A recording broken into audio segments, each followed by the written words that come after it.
Hidden deep in the mountains, the town of Hollow Pines had long been abandoned, its dark history known only through whispers. Rumor had it that anyone who entered never returned, and the townspeople had vanished mysteriously many years ago.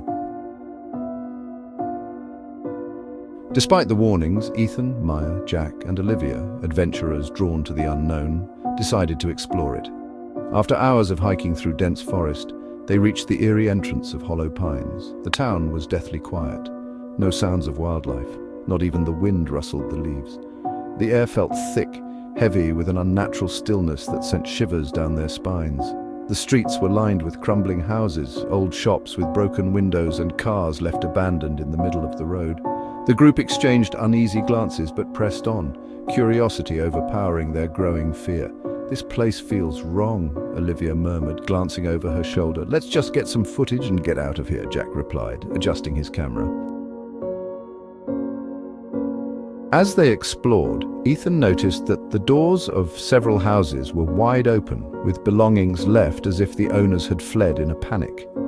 Inside one house, Maya found a table still set for dinner, the plates covered in dust, but the chairs pulled out like someone had just gotten up. "Weird," she whispered to herself. Meanwhile, Jack was drawn to an old mechanic's shop. As he walked inside, he heard faint footsteps behind him. Turning around quickly, he saw nothing, but the oppressive silence weighed on him. Back with Ethan and Olivia, they found themselves drawn to an old schoolhouse. As they wandered inside, they found strange, childlike drawings on the walls, figures with hollow faces and eyeless stares. The drawings depicted people standing in rows, connected by dark strings to something towering above them, a looming shadow with outstretched arms. "What the hell is this?" Olivia gasped, backing away from the wall. Before Ethan could respond, they heard it, an eerie, low chant echoing through the air. The sound grew louder, filling the streets. "Jack? Maya?" Ethan called out, his voice trembling. As they regrouped, they noticed shadowy figures emerging from the buildings, stepping out from the fog. At first, they appeared human, but the closer they came, the more wrong they seemed.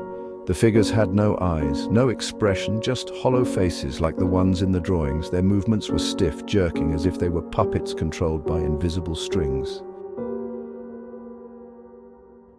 "Run!" Ethan shouted, panic taking over. The friends scattered, running through the fog-covered streets, but no matter where they turned, more of the eyeless creatures appeared, slowly closing in on them.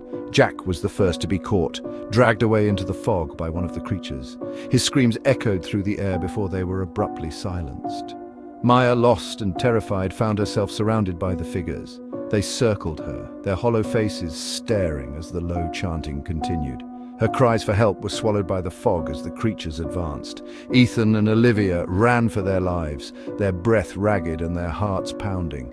They stumbled toward the edge of town, but the fog grew thicker, making it impossible to see. Just when they thought all hope was lost, a figure emerged from the mist. Unlike the others, this figure wore a dark cloak, its face hidden beneath a hood.